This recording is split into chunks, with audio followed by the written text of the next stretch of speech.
Bonjour, eh bien aujourd'hui je vais vous expliquer toutes les étapes de réalisation d'un tiroir. Alors, admettons que nous ayons à faire un tiroir de 450 par 300. Voilà. Et de la hauteur de tiroir de 90 mm. Ça c'est le tiroir que l'on a besoin. Là, on va lui donner une épaisseur de côté de 12 mm. Voilà. Peut-être que la façade, on va la faire de 20 mm. On va faire des queues d'aronde de recouverte. Donc ici, je vais la façade à cet endroit-là. Je vais le et je vais le pousser jusqu'en voilà, vers l'intérieur du tiroir. Et sur l'arrière, je vais faire un petit désaffleur de 3 mm. Voilà. Ça, c'est à peu près les dimensions de mon tiroir. Je vais enlever les axes, il n'y a pas besoin. Donc une fois que le dessin est fait, que ces dimensions-là sont décidées, il va falloir faire le tiroir. Donc pour le débit des façades à tiroir, donc on va le faire là.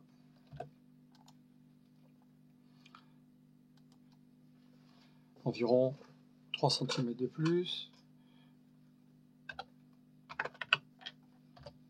Je le dégauchis, je le rabote. La pièce de bois elle est légèrement plus grande, puisqu'il faut 450, et là j'ai un peu plus. Pour les côtés tiroirs, 300 mm, sur certaines raboteuses, ça passe. Pour d'autres raboteuses, c'est d'être un petit peu court. Donc on va faire pour les côtés tiroirs, une pièce de bois qui va être un peu plus grande, environ 635 par 12 mm, et que l'on va raboter à 90 mm, exactement comme la hauteur de la façade. L'arrière, lui, il est beaucoup plus fin. L'arrière, il est plus fin, je fais 480 mm à peu près, comme pour la façade, et je vais le faire de 9 mm. Je crois que c'est ce que j'avais prévu, 9 mm. Voilà. Et au niveau de la hauteur, en général je fais 20 mm en moins. C'est-à-dire que si ma façade elle fait 90 mm, eh bien mon arrière, lui, il fera 70 mm. Donc là j'ai mon l'arrière, ici mes deux côtés, et là ma façade. On met sur le champ les signes d'établissement. C'est la deuxième étape. Après, on va faire la rainure, et sur la façade et sur les côtés. En général, moi la rainure, je la fais à 10 mm du bas. Et je fais une rainure de 6 par 6, parce que souvent je mets du contreplaqué de 5 mm que je replaque. Voilà. Donc je vais pousser par rainure ici, et je vais faire pareil ici.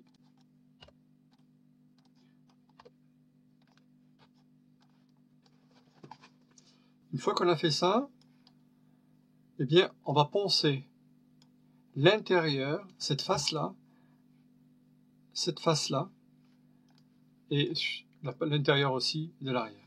En fait, toutes les parties intérieures de mon tiroir, elles vont être poncées avant même de le couper de longueur. Donc, j'expliquerai tout à l'heure pourquoi est-ce que je fais avant.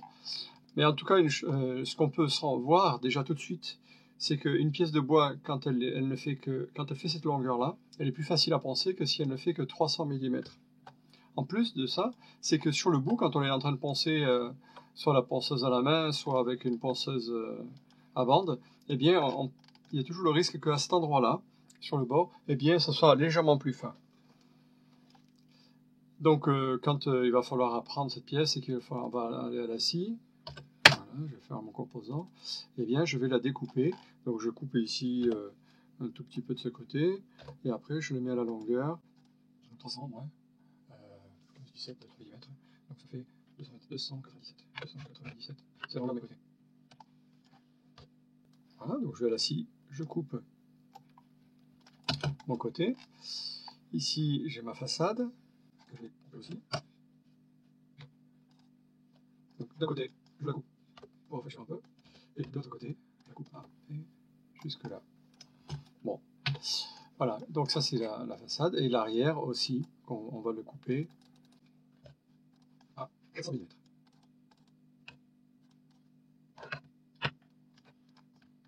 Non, 450 il faut. Au début, je suis bien grande. Voilà. Donc là, c'est là, on va la mettre à 450. Alors, on va mettre cette pièce-là, je viens ici devant. Cette pièce-là.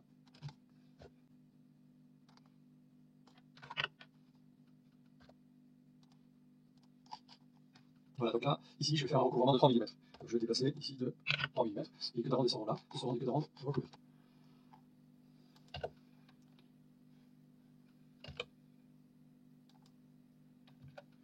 Alors, je fais une copie.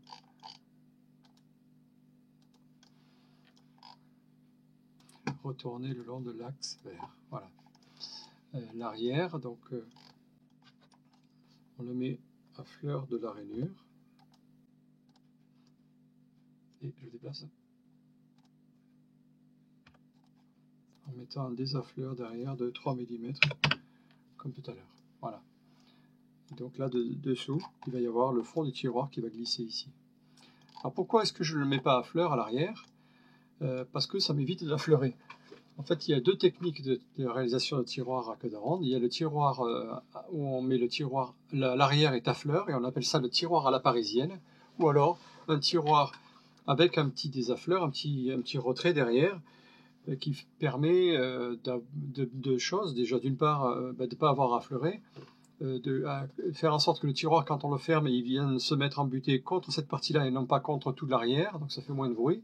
Et puis aussi, si le fond ici il est massif, si jamais il venait à rétrécir, on aurait toujours cette marge en plus pour pouvoir le déplacer légèrement vers l'avant et reboucher le trou qu'il pourrait y avoir à l'avant si le fond massif venait à rétrécir un petit peu trop. Alors, on va d'abord commencer par le traçage des queues de ronde sur la façade. Alors, la première chose à faire, c'est que le traçage, on ne le fait pas sur toutes les pièces, mais uniquement sur une pièce. Et je ne le fais pas sur l'extérieur, parce que quand je vais trusquiner à l'extérieur, cette trace de trusquin risque de se voir. Alors, je le trusquine à l'intérieur. Ici. Donc je vais faire un trait trusquin, admettons que ce soit le trusquin, que je trusquine de là jusqu'en bas. Voilà. Voilà, ça c'est trusquiné. Maintenant, je vais faire ma pente ici de ma queue de ronde. Comme je l'avais dit dans une précédente vidéo, en général, la pente, c'est une pente qui est de 1/5, donc je fais un rectangle de 50 par 10. Voilà, et je trace les diagonales, c'est la pente de ma queue de ronde. Voilà, ça, on n'a pas besoin de le tracer, si on est à l'atelier, on a un gabarit pour le faire. Ici, on a un dessin de construction, on a ça dans la trousse, donc il n'y a pas besoin non plus. Donc là, en général, je place ma queue de ronde environ 1 mm en dessous. Voilà. 1 mm en dessous, ce qui fait que j'ai à peu près 9 mm en bas. Cette valeur que j'ai en bas, je la reporte en haut. Donc je trace à 9 mm et je mets ma queue de ronde du haut. Voilà. On coupe ce qui dépasse. Voilà. Et maintenant, c'est la queue d'aronde, la grande queue d'aronde. C'est cette queue d'aronde qu'il va falloir diviser, qu'il va falloir faire la répartition.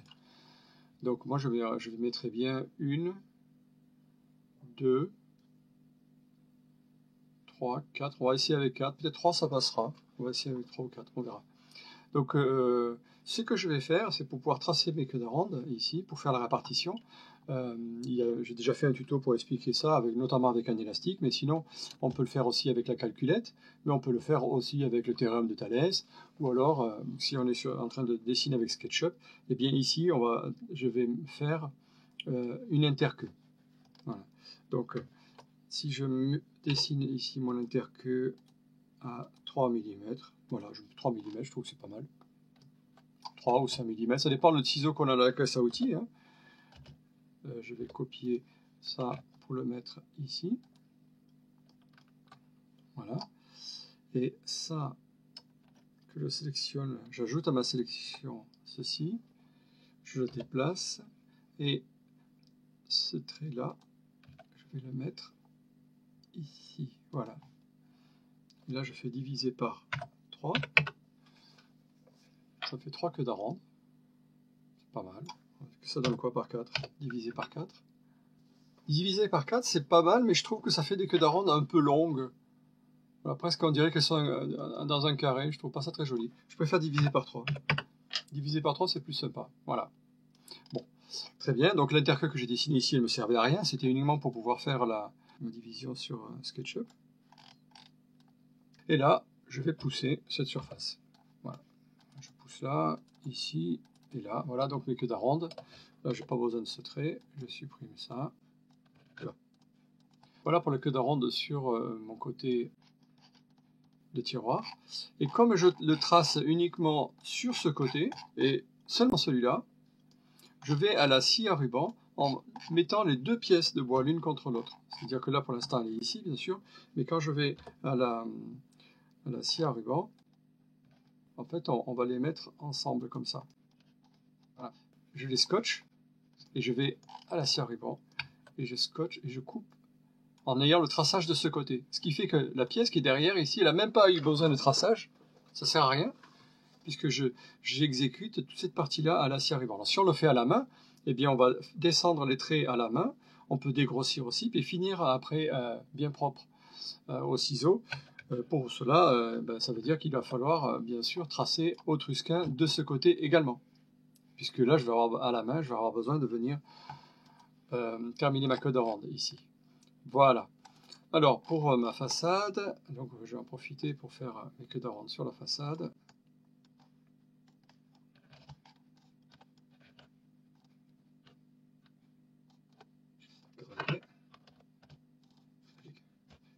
Ici et là. Je pousse de 12 mm, c'est l'épaisseur de mon côté. Pareil ici. Alors, tout à l'heure, je vous ai dit, il faut poncer les intérieurs des tiroirs avant de réaliser les queues d'aronde. Je vous invite à poncer les intérieurs, d'une part parce que quand la pièce de bois elle est plus longue, quand elle est plus facile à poncer. Et puis, sur la façade, imaginez que par exemple, vous avez fait vos queues d'aronde. Elles sont très bien, elles sont parfaites. Maintenant, vous allez faire la finition. Donc, sur la finition, ici, vous allez enlever de la matière. Ici. Voilà. Donc là, je vais me mettre en vue de droite. Voilà, en caméra, c'est parfait. Et puis, admettons que j'enlève, alors exagérément, voilà, si j'enlève tout ça, de ponçage, ça fait beaucoup bien sûr, hein. Mais je vais reboucher ça. Ce qui va se produire, c'est qu'ici, on aura un trou. Et ça, je le vois très très souvent. C'est-à-dire, je vois des apprentis, des étudiants qui font des queues d'aronde et qui font un très très bon travail. Et au ponçage, ils enlèvent trop de matière et se retrouvent ici avec un joug. Donc pour éviter ça, eh bien, on ponce avant. Ce qui fait que la valeur que l'on aura mis au trusquin eh bien, correspondra exactement et sur la façade et sur le côté. La même valeur. Donc voilà pour la réalisation des queues d'aronde sur la façade. Il n'y a jamais trop de difficultés à tracer les queues d'aronde sur la façade. Là où il y a le plus de difficultés, c'est de dessiner les queues d'aronde sur l'arrière. C'est toujours un peu plus difficile à comprendre. Alors, là aussi, on va se mettre sur la vue, sur l'intérieur. On imagine que ici, j'ai donné mon trait trusquin sur l'intérieur de mon tiroir. Je vous rappelle qu'il vaut mieux le faire à l'intérieur parce que si on le fait à l'extérieur, au moment de la finition, eh bien, il faudra penser davantage pour enlever ce trait de trusquin. Et là, je vais trusquiner donc de là. Voilà, donc j'ai fait mon trait trusquin. Et c'est là que je vais commencer à tracer la queue d'aronde. Bien. Alors, on a vu ici sur la façade que les queues d'aronde, enfin la grande queue, ce que j'appelle la grande queue, eh bien, il y a d'un côté, nous avons l'arasement, et après, entre les queues d'aronde, ici, c'est l'interqueue. Donc, on a besoin de créer cet arasement.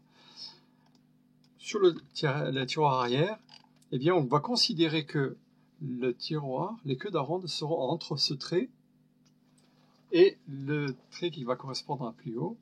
Donc, je vais faire apparaître mon arrière, voilà ici, et je ne le mets pas tout à fait à ce niveau-là, je le mets un tout petit peu plus bas, puisque l'arrière, à cet endroit-là, il va être légèrement bombé, donc je lui fais un épaulement.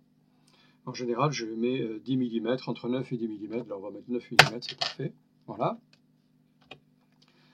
Et donc je fais un trait. Ma répartition de queue d'aronde doit se faire entre ces deux traits-là. Donc quand on a compris ça, eh bien le traçage à l'arrière est beaucoup plus facile. L'interqueue est de 3 mm. Donc ici, on va partir sur une interqueue de 3 mm. Et en bas, une interqueue de 3 mm aussi. Voilà. Ça, c'est mon arasement du bas. Et là, c'est mon arasement du haut. Donc à cet endroit-là, ici, là, j'obtiens ce que j'appelle ma grande queue d'aronde. Si j'ai 3 queues d'aronde à l'avant, il me faudra 2 queues d'aronde à l'arrière. On fait toujours une queue d'aronde en moins à l'arrière. Alors je vais prendre le même procédé que j'ai utilisé pour l'avant. Je prends cette arête-là et cette arête-là. Je la déplace de là. Il faut que je copie de là à là. Et je vais donc diviser par 2. Voilà. Et je me retrouve avec mes 2 queues d'aronde. Ça, ce trait-là, je n'en ai plus besoin. Et je pousse. Donc au moment de tracer, bien sûr, on trace l'avant et l'arrière, et quand on va à la scie à ruban, on trace et on exécute les queues d'aronde à l'avant et à l'arrière. Voilà. Je vais prendre ces traits-là.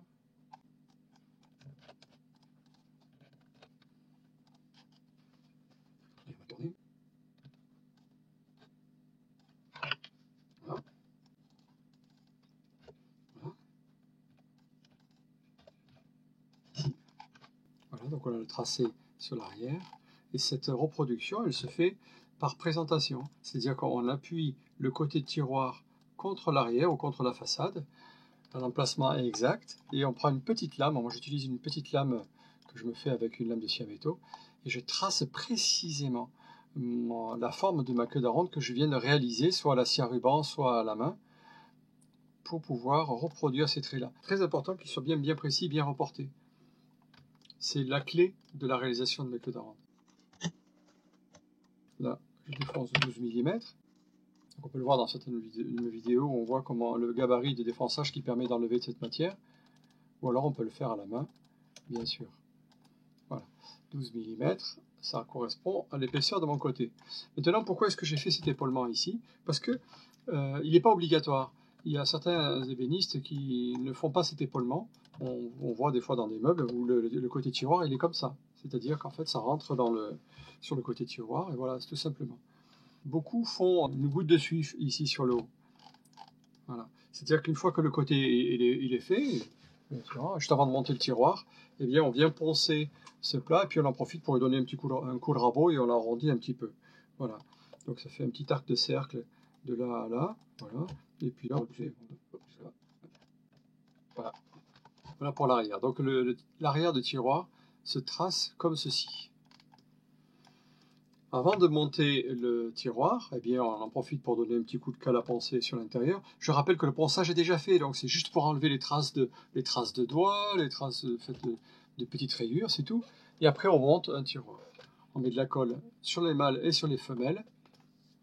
Si les queues d'aronde sont suffisamment ajustées, il n'y a pas besoin de mettre de cale ni de serre-joint, juste en tapant avec une cale et un marteau au niveau des queues d'aronde pour bien les rentrer, bien vérifier qu'à l'intérieur les queues d'aronde sont bien appuyées, ici, là, qu'il n'y a pas de petit espace, là, si jamais un petit espace, ça veut dire que la queue d'aronde n'est pas encore complètement enfoncée, voilà, et vérifier, bien sûr, l'éclairage.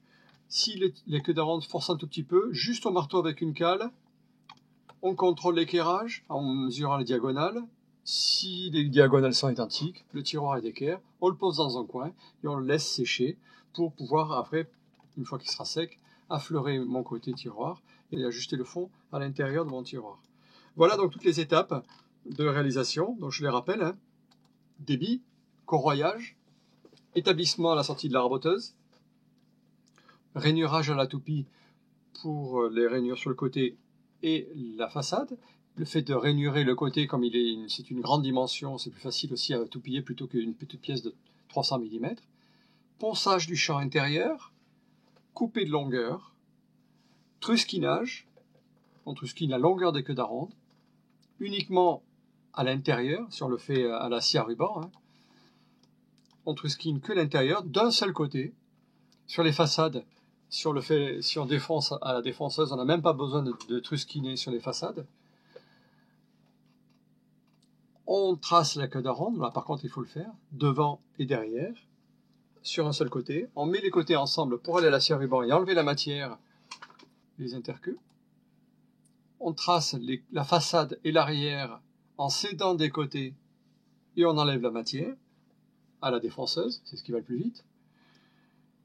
On ponce les intérieurs, on fait la petite goutte de suif sur l'arrière, là, arrondi, et on assemble le tiroir, on vérifie l'éclairage, et voilà, et le tour est joué.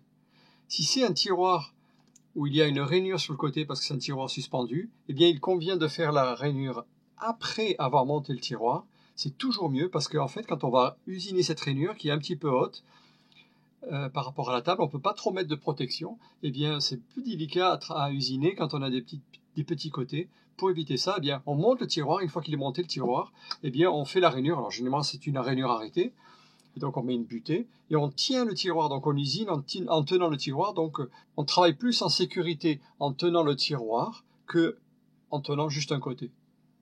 Et après donc on travaille avec une butée pour que la rainure s'arrête ici, si c'est un tiroir suspendu.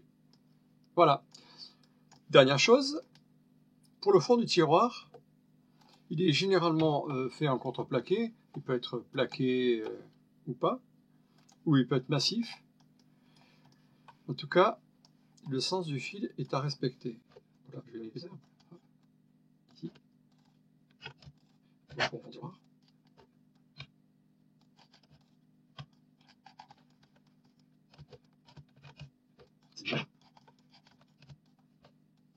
Ah. Le sens du fil est important. Le sens du fil se met dans ce sens-là. Parce que si c'est du massif, si c'est du massif, le bois, il peut rétrécir ou il peut gonfler, le tiroir coulissera toujours. Si vous mettez le sens du fil, non pas dans ce sens-là, mais perpendiculaire à la face, eh bien si jamais un jour il fait très humide, votre tiroir il va s'élargir et du coup il va coincer dans le meuble et du coup votre tiroir va ouvrir avec difficulté. Donc, et si jamais il venait à sécher, eh bien du coup on se retrouverait avec un peu de jeu. Donc ça c'est moins grave. Donc depuis le 19e siècle, depuis qu'on met les fonds de tiroir en rainure et non plus en feuillure, et bien dans ce cas-là, depuis cette époque-là, le sens du fil, il est parallèle à la face. Alors si vous voulez voir comment étaient faits les tiroirs du XVIIIe siècle, je vous invite à aller faire un tour sur le site qui s'appelle uwood.org. uwood.org, vous vous abonnez et puis vous allez voir les fiches des meubles qui sont faits. Donc il y a des fiches sur les meubles anciens et vous verrez qu'à l'époque, dans le XVIIIe siècle, le sens du fil était perpendiculaire à la face et il y a une raison à cela. Donc je vous en parlerai un peu plus tard. Voilà, je vous remercie. Dans les prochaines vidéos, je vous présenterai donc tous les différents types de tiroirs que l'on peut rencontrer en ébénisterie. Du tiroir simple comme celui-là, avec un coulissage traditionnel. Donc je vous parlerai des coulissages traditionnels, coulissage suspendu, tiroir d'angle, tiroir cintré. Voilà, on verra tout ça la prochaine fois. Je vous remercie. À bientôt.